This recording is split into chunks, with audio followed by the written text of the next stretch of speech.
नमस्कार, आप देख रहे हैं हिंदस्टार। आपका बहुत बहुत स्वागत है। हिंदस्टार हिमाचल प्रदेश का आपका अपना चैनल। आइए शुरू करते हैं हिमाचल से जुड़ी कुछ मुख्य खबरें।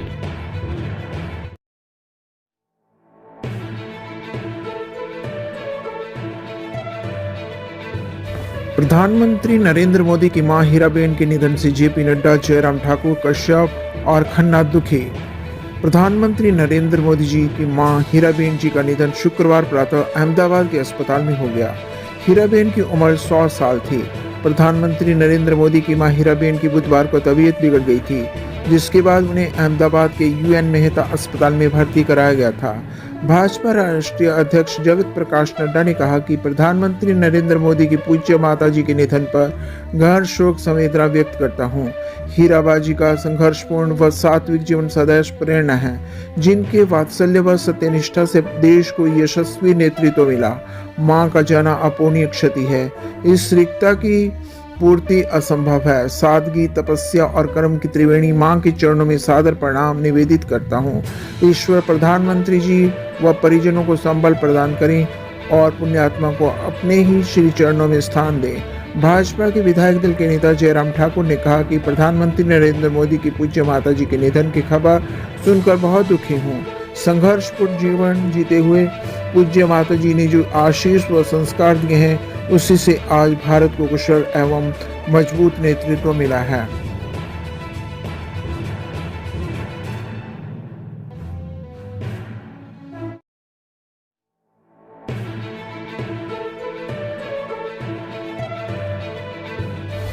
मंत्रिमंडल गठन की चर्चा पर फिर सक्रिय हुए विधायक। हर्ष संपर्क को भुनाने की तैयारी। जनवरी के पहले सप्ताह मंत्रिमंडल का गठन हो सकता है। चर्चा है कि कांग्रेस हाईकमान निर्णय ले चुका है और औपचारिक घोषणा ही शेष है। फिर भी मंत्री पद के लिए कतार में लगे विधायक पैरवी में जुटे हैं। उम्मीद जताई जा रही है कि 3 जनवरी को मुख्यमंत्री सुखविंदर सिंह सुक्खू मंत्रिमंडल का गठन कर सकते हैं। प्रदेश में 8 दिसंबर को चुनाव परिणाम आया था। इसके बाद कई विधायक प्रदेश अध्यक्ष प्रतिभा सिंह से मिलने शिमला पहुंचे, कुछ सीधे दिल्ली चले गए। मुख्यमंत्री और मुख्यमंत्री भी शब्द के बाद लंबे समय तक कई विधायकों ने दिल्ली में डेरा डाले रखा। भारत जोड़ो यात्रा के दौरान सभी विधायक राहुल गांधी से भी मिले। चर्चा रही है कि शिमला और कांगड़ा जिला से मंत्री पद के अधिक दावेदार होने के कारण पेंच फंसा है।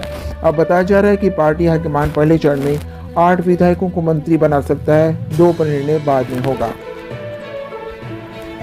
नव वर्ष में मंत्रिमंडल के गठन की चर्चा के बीच फिर विधायक सक्रिय हो गए हैं। अंतिम समय में शिमला से लेकर दिल्ली तक इसके लिए लॉबिंग की जा रही है।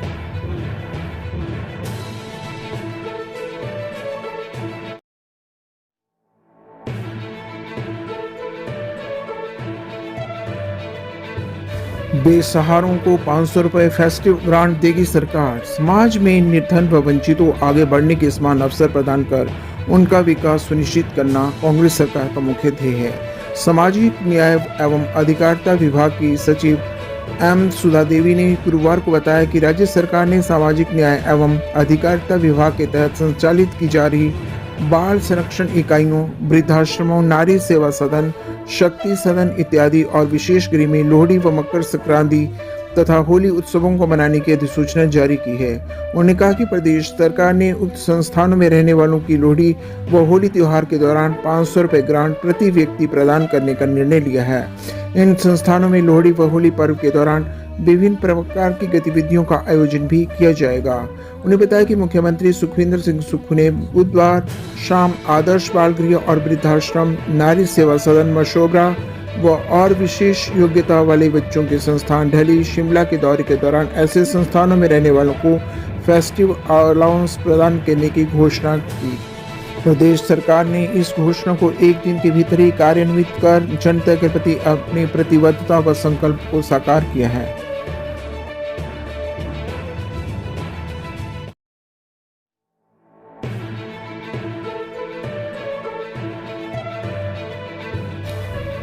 फिर फिसली महेंद्र ठाकुर की जुबान। कहा, दुर्घटना हुई तो पूर्व विधायक भी नहीं कहलाएंगे। 5 साल तक अधिकारियों, कर्मचारियों व आम जनता पर तरह तरह की टिप्पणी कर पूर्व जयराम सरकार को असहज करने वाले पूर्व जल शक्ति मंत्री महेंद्र सिंह ठाकुर की जुबान फिर फिसली है। इस बार उन्होंने धर्मपुर के ही विधायक चंद्रशेखर को लेकर सार्वजनिक मंच से अपशब्द कहे। बुधवार को धर्मपुर भाजपा ने विभिन्न विभागों के कार्य डिनोटिफाई करने के विरोध में प्रदर्शन का कार्यक्रम रखा था। विधानसभा चुनाव में मिली हार पर मंथन करने के लिए कार्यकर्ताओं की बैठक भी रखी थी।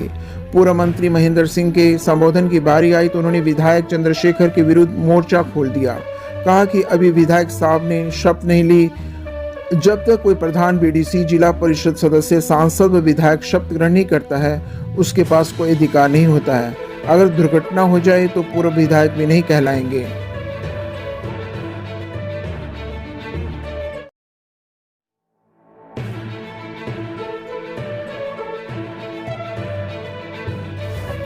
लाखों परिवारों को नव वर्ष का तोहफा, आटा चावल का मिलेगा अतिरिक्त कोटा। नव वर्ष पर सार्वजनिक वितरण प्रणाली के तहत लाखों राशन कार्ड धारकों को उचित मूल्य की दुकानों के माध्यम से राशन का अतिरिक्त कोटा मिलेगा। 1 जनवरी से एपीएल और एपीएल राशन कार्ड धारकों को 1 किलोग्राम चावल और 500 ग्राम ज्यादा आटा मिलेगा। वर्तमान में इस श्रेणी के तहत प्रति राशन कार्ड धारकों को 13 किलोग्राम आटा और 6 किलोग्राम चावल मिल रहा है। अब इन्हें 13 किलो 500 ग्राम आटा और 7 किलो चावल मिलेगा। इसके साथ ही राज्य खाद्य आपूर्ति निगम के पास राष्ट्रीय खाद्य सुरक्षा अधिनियम के तहत पंजीकृत राशन कार्ड धारकों के लिए भी राशन की आपूर्ति पहुंच गई है। एनएफएसए, अंत्योदय अन्न योजना और प्राथमिकता वाले परिवारों के तहत 75% ग्रामीण आबादी और 50% शहर आबादी के कवर करता है। पूर्व में एनएफएसए राशन कार्ड धारकों के लिए राशन की आपूर्ति बंद कर दी गई थी। प्रधानमंत्री गरीब कल्याण योजना के तहत राशन कार्ड धारकों को 35 किलोग्राम आटा और चावल सार्वजनिक वितरण प्रणाली के तहत वितरित किया जाता है। कोरोना महामारी के दौरान अप्रैल 2020 में केंद्र सरकार की ओर से प्रधानमंत्री गरीब कल्याण योजना की शुरुआत की गई थी।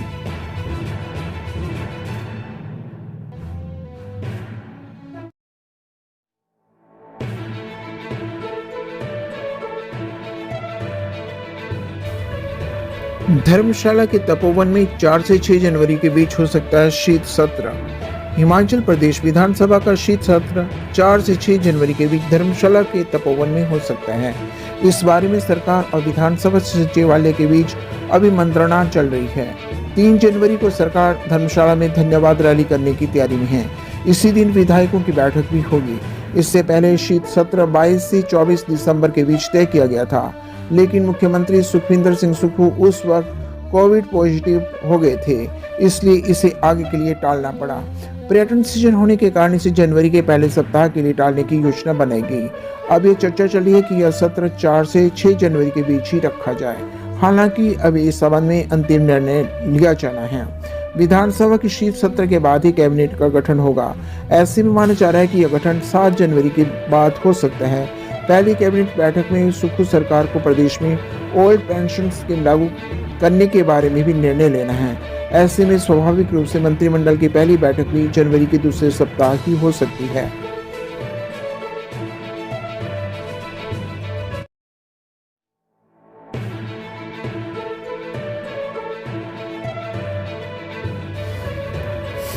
मंडी में तैयार होंगे स्मॉल हाइड्रो पावर प्लांट तकनीशियन। औद्योगिक प्रशिक्षण संस्थान मंडी में अब स्मॉल हाइड्रो पावर प्लांट तकनीशियन जल ऊर्जा मित्र भी तैयार होंगे। भारतीय प्रौद्योगिकी संस्थान Roorkee department of hydro and renewable energy की ओर से संस्थान को चयनित किया गया है। आईटीआई मंडी देश का ऐसा पहला संस्थान बन गया है जहां पर हाइड्रो पावर प्लांट तकनीशियन को प्रशिक्षित किया जाएगा। प्रशिक्षकों को 600 घंटे के अल्प अवधि के कोर्स करवाए जाएंगे। आईआईटी रुड़की की ओर से जल ऊर्जा मित्र स्किल डेवलपमेंट प्रोग्राम के तहत देश भर के सभी इंजीनियरिंग कॉलेज, बहुतकनीकी शिक्षण संस्थान व आईटीआई से प्रशिक्षण केंद्र संचालन के लिए आवेदन मांगे गए थे। आईटीआई मंडी ने भी आवेदन किया था। आईआईटी रुड़की की ओर से निरीक्षण के लिए आई टीम ने संस्थान संबंधित दस्तावेज व लघु हाइड्रो पावर प्लांट्स का भी निरीक्षण किया, जहां पर 50% होना है। हाइड्रो इलेक्ट्रिक पावर प्रोजेक्ट के तकनीशियन का प्रशिक्षण प्राप्त करने के बाद इस सेक्टर में युवाओं के लिए रोजगार के द्वार खुलेंगे।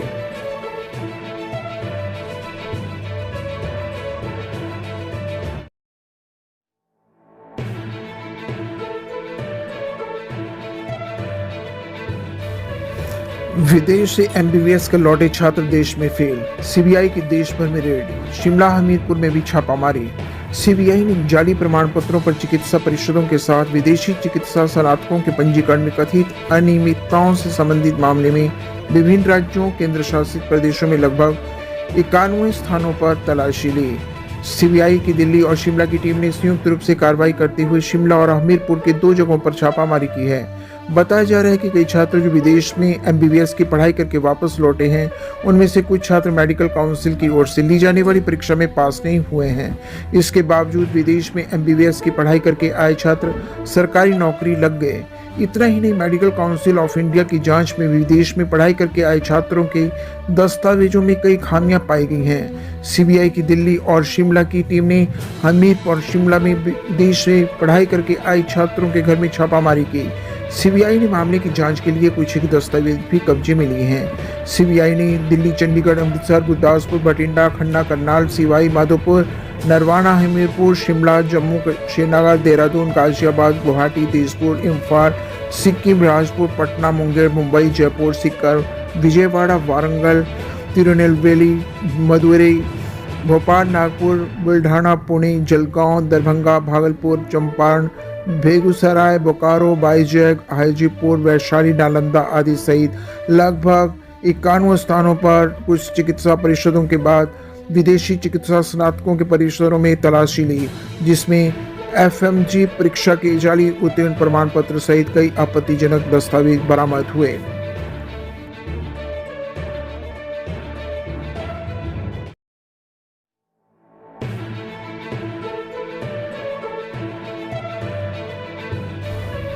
वाद्य यंत्रों की धुनों से गूंजा धौलाधार, प्रदेश भर के 600 कलाकारों ने बेमिसाल प्रतिभा से खूब रंग जमाया। 38वें राज्योत्सव में पारंपरिक वाद्य यंत्रों की संगीत धुनों व लोकगीतों के सुरों से धौलाधार का पर्वत भी सफेद चांदी बिखेरते हुए गूंज उठा।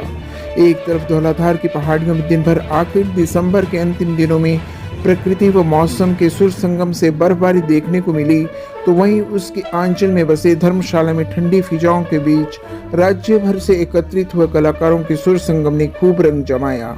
इसके साथ ही बांसुरी की मधुर धुनों संग सितार तबले की भी कमाल की जुगलबंदी देखने को मिली। वहीं लोक नृत्य में शिमला, हमीरपुर, उन्ना, सोलन, सिरमौर व मंडी ने खूब कमाल दिखाकर लोगों को थिरकने पर मजबूर कर दिया। साथ ही हिमाचली लोकगीतों ने राज्य भर के कलाकारों, गणमान्यों व दर्शकों को झूमने पर मजबूर कर दिया। 38वें राज्य स्तरीय युवा उत्सव में प्रदेश भर जिले के 600 के करीब कलाकारों ने अपनी प्रतिभा से खूब रंग जमाया है। पर्यटन एवं खेल नगरी धर्मशाला के खेल परिसर में दूसरे दिन गुरुवार को लोक नृत्य में ग्रुप ख में शिमला, हमीरपुर, उन्ना, सोलन, सिरमौर व मंडी ने खूब कमाल दिखाया।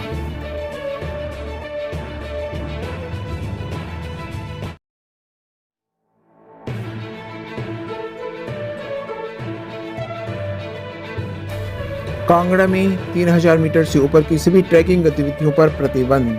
कांगड़ा जिले के अधिकारियों ने जिले में 3000 मीटर से ऊपर किसी भी ट्रैकिंग गतिविधियों पर प्रतिबंध लगा दिया है। कम ऊंचाई वाले ट्रैकिंग मार्गों के लिए भी पूर्व अनुमति लेनी होगी। खराब मौसम की चेतावनी के मद्देनजर दिया गया है ये चेतावनी। जानकारी के अनुसार करेरी, त्रिवेणी और आदि हिमानी चामुंडा मार्गों पर ट्रैकिंग के लिए कांगड़ा एसपी कार्यालय से पूर्व अनुमति अनिवार्य होगी। यदि आईएमडी शिमला द्वारा चेतावनी और अलर्ट जारी किए जाते हैं तो इन ट्रैकिंग मार्गों के लिए पहले दी गई सभी अनुमतियां रद्द कर दी जाएंगी। जानकारी के अनुसार हालांकि आपदा प्रबंधन एजेंसियों एनडीआरएफ, एसडीआरएफ और पर्वतारोहण केंद्र मैक्लोडगंज के खोज एवं बचाव दल और पुलिस को उपरोक्त निर्देशों से छूट दी जाएगी।